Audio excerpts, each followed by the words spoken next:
the beloved sanctuary of my beloved first cousin Lori here in the state of North Carolina. So, what's shaking, America? What's cooking, honey?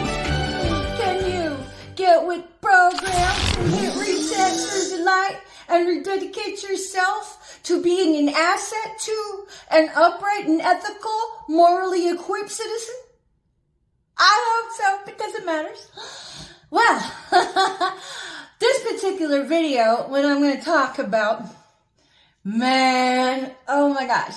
Sometimes whenever I'm in contemplation and I'm doing my own research, because I actively research my case through the conduits on YouTube, and then hone in on what resonates for me in my timeline. Sometimes it's glaring, sometimes it isn't. And sometimes I just have to step back and, really just let it come to fruition to where it's just like, pff, this is what you're looking for. But at this time, excuse me, I'm going to burp myself. Excuse me, I guess they call that a spiritual blurp.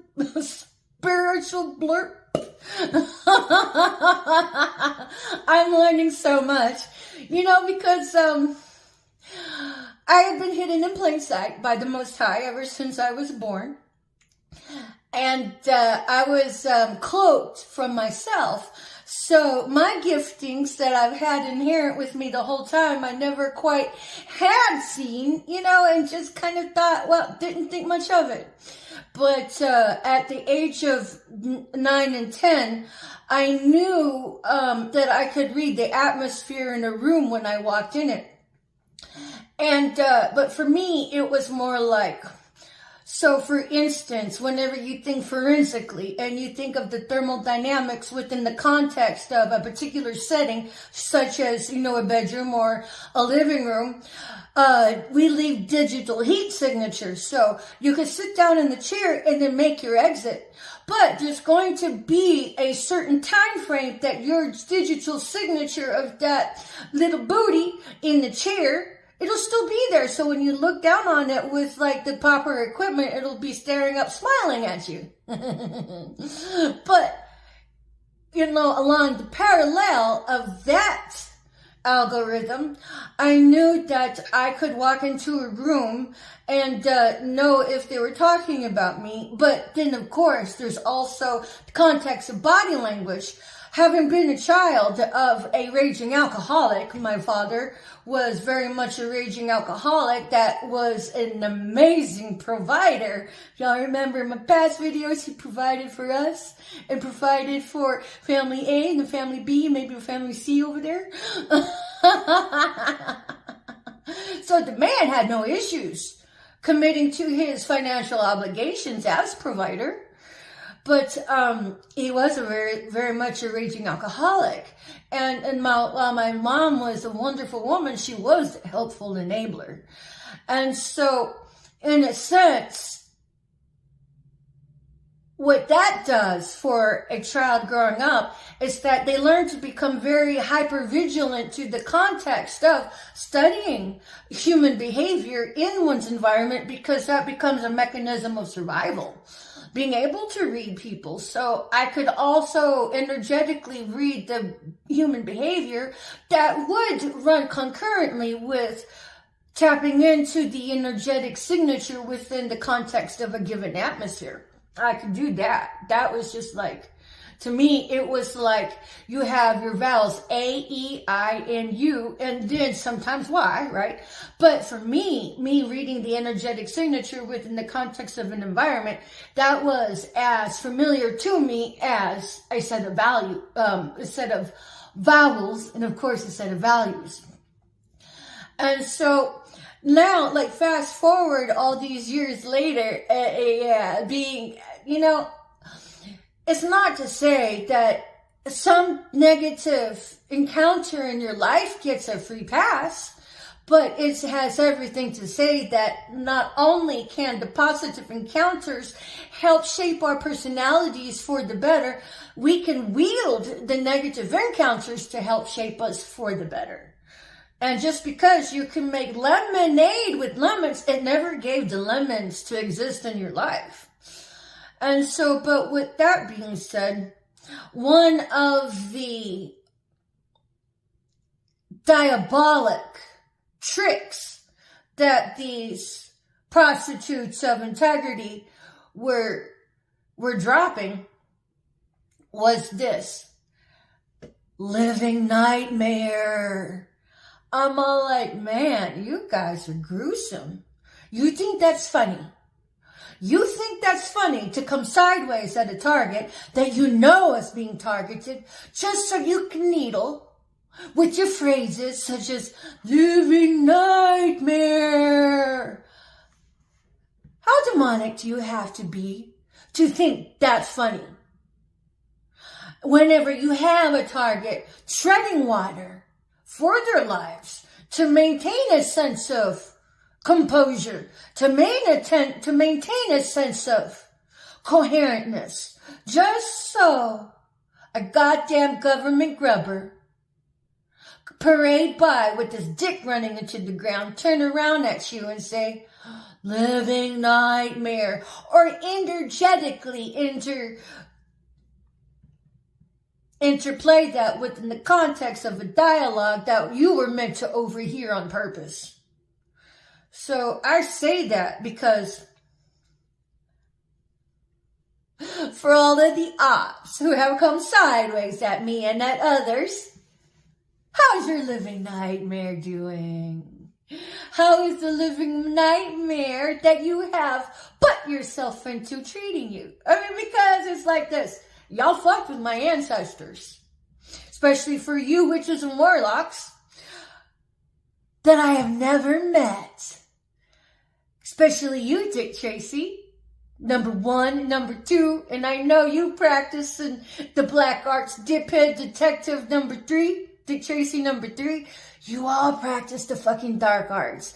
And you, diphead detective number 3, accepted bribe to keep me down. To keep me in a box that your Zetzer son had contrived. And then there's Pet Parasite of a wife to Dick Tracy number 1. Y'all have HIV. Practicing organic orgies in your black arts. Y'all pass it around to each other. So if you guys have been messing with the coven member, having unprotected sex, y'all need to go get yourselves checked out, be accountable for that, because HIV is rampant within the covens throughout America right now. They ain't got no integrity. They don't fucking care as long as they can for their sexual practices, not to mention to feed the demonic infestations of all the deities that they have been provoking to come do spell work for them. Well, now they're overridden by them, and now they're kind of like an empty vessel with maybe that much of themselves in there, while the rest of it is a fucking demon coming out at you. For reals?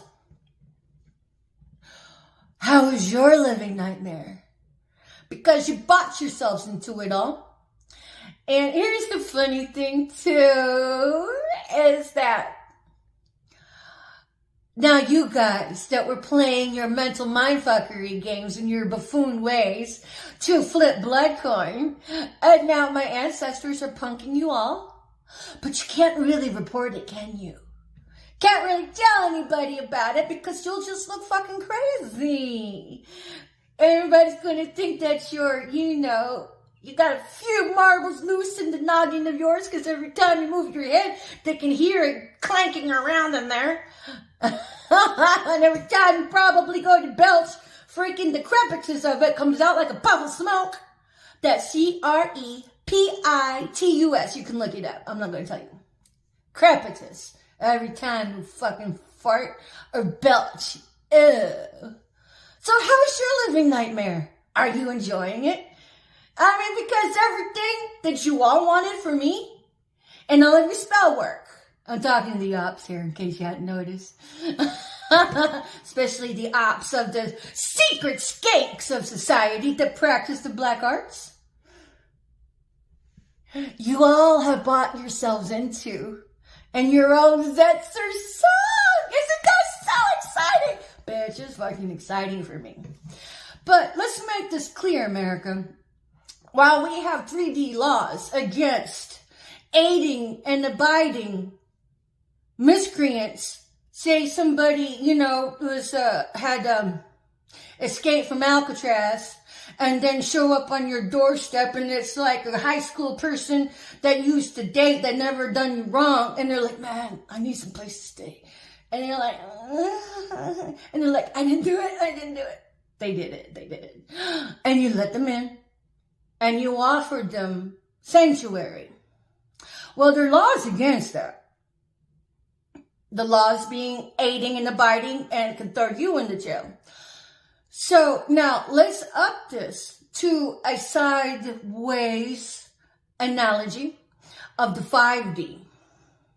Say, another fellow witch had been practicing the black arts, and now they're incurring the 5D Zetzer song within the context of their lives. And well, while in this case, you might have known or heard about how they dibbled and dabbled in horrific, heinous black arts, and now they need a place to stay. And while they never did you wrong per se that you know about, and you let them in and you offered them sanctuary. Well, let's break this down because it's pertinent. When anybody allows somebody who's going through the karma to come receive sanctuary that you offered, food that you offered, guess what? You get to earn their karma too. You get to earn their karma. You get to earn their karma. You get to share their karma. Because whenever the 3D or the 5D has orchestrated a known assailant that has been convicted in the spirit,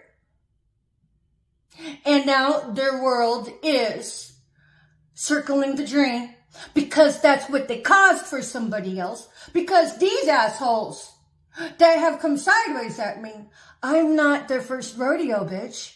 I can tell a well-practiced sociopath and a well-practiced psychopath. Because when I get the 411 that you are part of the goddamn Zetzer song in the 3D, now you become my experiment because I study the fuck out of you. And I can gauge how long you've been into it by your responses and how you come sideways at me. So just because I have a clock does not mean I'm going to call you out on it. Why would I?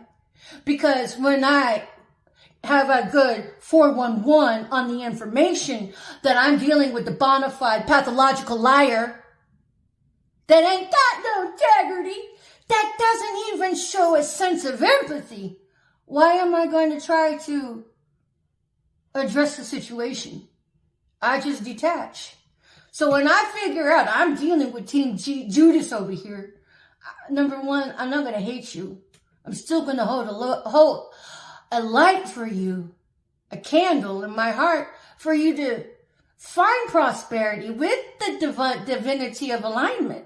Because if you do, the scales from your eyes shed, the snake skin from your veneer sloughs off, and then you come into your own night of the dark soul, which isn't a bad thing per se.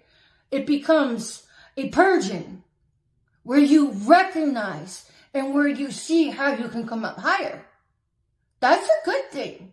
Then, if we can get to the root of the issue strategically in the spirit and help you get right with yourself to where you rededicate yourself to serving the light, well, society wins.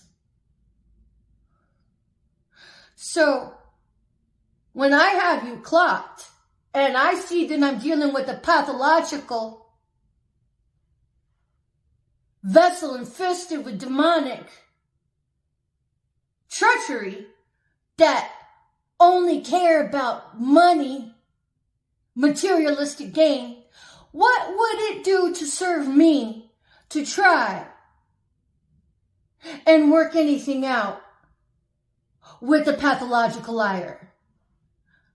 I'm not about spinning my wheels, honey. I'll just go to where Team Judas is outside my door, so to speak, and where Team Jesus is non-diluted. So don't come at me and just say X, Y, and Z, you're not sociable. Honey, I just know better than to consort with an enemy who's backstabbing me. So if you can accept that and still earn your melee for pay, well, then I guess you substantiated my presence in your life already and has earned your fucking blood coin, so get off my dick, baby. Because I will always treat those around me to the best of my ability with a sense of decorum and respect. It don't always work out like that. I have my better days, and then I have my days where I might feel a bit hungry. Because ain't nobody perfect. I'm just at a different part in my life, that's all.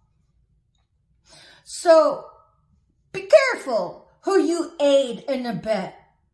Because one thing that was taught to me early on in another segment of my journey, because I'm very much a very heartfelt person, to the point to where others, exploit it because they know I'm a heartfelt person. But one thing that I feel convicted of in the spirit that I've been taught was that, and especially when it comes to my baby sister, Marcella Maria Landon Comiskey. She's 2 years and 9 months younger than I am. Was that I recognize, and she's been my nemesis. She's been one of the main antagonists that have been, elbow to elbow, shoulder to shoulder, nose to nose with Barbara Regali, Tim Regali, Paul Regali, Monica Regali, Brian Rice. All those folks, Penny Creekmore, Patrick Creekmore, Amy Coleman, perhaps even Kim Metcalf, who knows? These are just allegations. I know for a fact what she has in store for her. And as far as I can see, death looks like is what she exactly bought into. I mean, the whole Zetzer song is everybody bought into death. But what I've been seeing in the ethers, just, oh, my heart, Because at the end of the day, I love her. That'll never change. But, my love for Barbara is more like apathy. I don't love or hate her, really. I'm just like, I'm still working on loving everybody. Well, I guess I can't say that. I still love her. But my emotional well is very much apathetic. I guess that's a better way to deconstruct that. Because I mean, if she had been able to hit reset, get right with herself, and rededicate herself and serve the light, I would be emotionally overjoyed for her. So that's where I guess the line in the sand is, it's not that I don't love her. It's not that I don't love everybody who's come sideways at me. It's that my emotional response is one of apathy. Neither, yay! Neither, bro! But at times I am given to, my emotional knee-jerk reactions to, fuck you! Because I'm human, sure. So to speak, more or less. But when it comes to Marcella, it has been so weird. Oh, shout out to my Queen's Eye. I love you. Thank you very much for your work. Marcella's been coming up, but Spirit has been calling her out by name in a couple of her readings. I'm all like, so I know that death is upon her. I know that. I could be mistaken, don't get me wrong.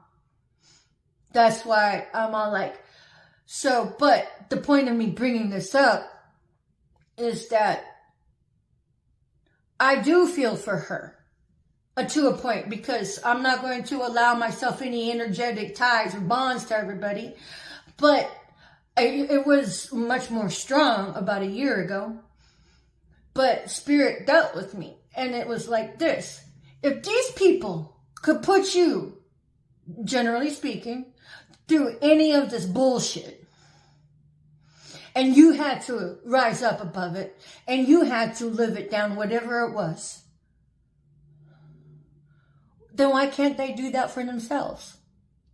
So, because I feel like the fallacy is that when we forgive, the fallacy seems to be that you absolve somebody of their karma, that you absolve somebody from acts of contrition.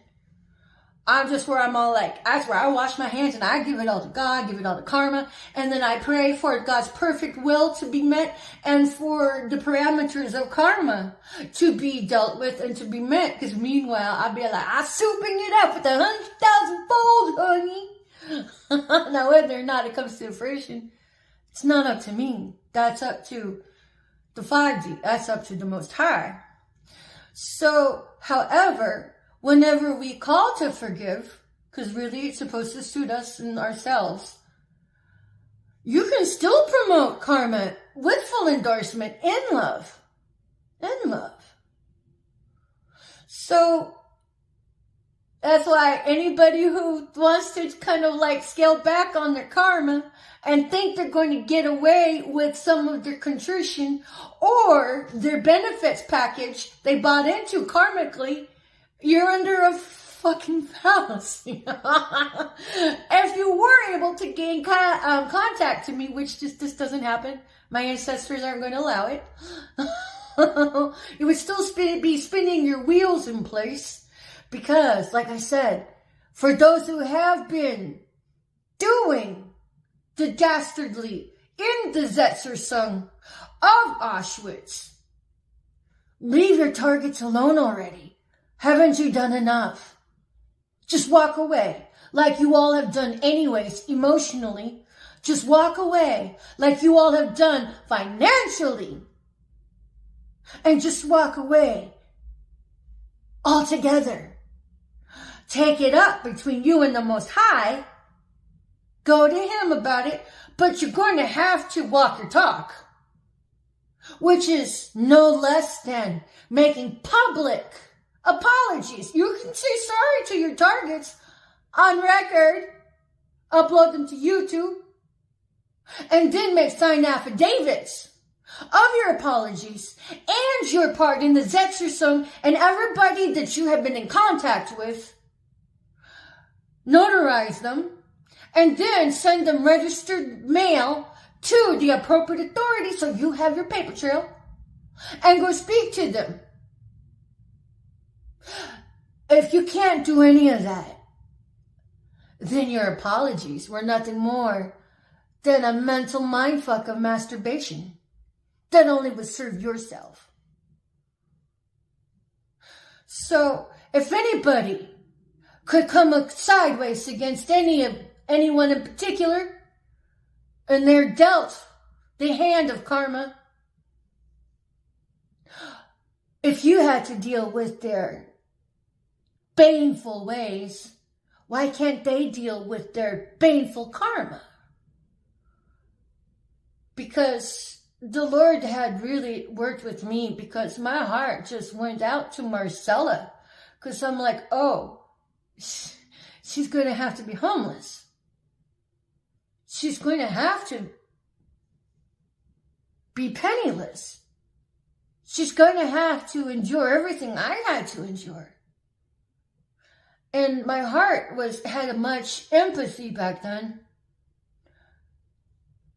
Because I'm like, I saw it as, yeah, I forgive you, to the point of, well, maybe you shouldn't have to go through that. And that's whenever the Lord interceded And the Holy Spirit worked with me in my heart. So, just because somebody's going through karma and you forgive them doesn't mean necessarily you absolve them from contrition or from acts of penance. So if that was the mindset you had in the past with forgiveness, think it over for what it means for you. And reroute your programming into another dimension, into another aptitude of elevation. So that way, when you release somebody, that's the trick here, is that you have to release them in love, hopefully. That's a walk. But when you release them and really give it to the universe, you don't even have to say God. Because I know there's a lot of atheists out there. I respect you. Then call it the universe. Call it whatever you want. Call it another power. So when you release them, that's when the higher power, that's when the Most High steps in. Or the universe, whatever you call it. Or not want to call it. That's how karma works. And that's my opinion. And that's what I have playing out for me. So just because you have found forgiveness in your heart for somebody doesn't mean you have to absolve them from contrition or from their own karma. But be very mindful that when you aid and abide the guilty into your sanctions, whether it be financially, whether it be by food, whether it be by shelter, then you buy into shouldering their karma right along with them. Because there's a point to the karmic rewards that the universe dishes out. And if you circumvent that, well, then that's like saying, hey, I'm going to help pay off some of the karma here. If you don't want that, then you're going to have to find it in your heart to release them into the wiles of their own karma in whatever way that comes. So that's what I wanted to speak on to everybody about, because the demonic ways of living nightmare, that was some of the ugliest acts of dishumanity I have seen. And it didn't even have to be a showcase of disemboweled entrails as a tableau all over the floor. These were people that were well dressed and they were white. Not that that matters. But look at you, Dick Tracy #2. You're pretty white. And look at you and your fucking piece of shit wife. I mean, you chose her over me. Didn't even have a conversation with me because you were too busy pandering and placating to what the peanut gallery thought of you instead of taking control over your own life. So thank you for looking me over. Don't even come to me. Especially empty-handed without my belongings.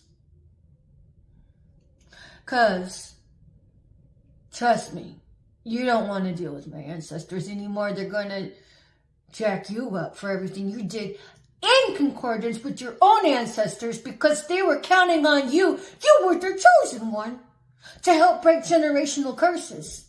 Instead, you just took out your dick and used it like the fucking baneful prostitutes you are to the demonic infestation you serve. How's your living nightmare? Because all of you bitches bought into poverty. At the time of this recording, February 22nd, 2024, there has been no ethical mover and shaker to bridge my ambiguity with some truth on my case or my inheritance. So everybody concerned, y'all bought yourselves into poverty. Hope y'all enjoy it as much as I have.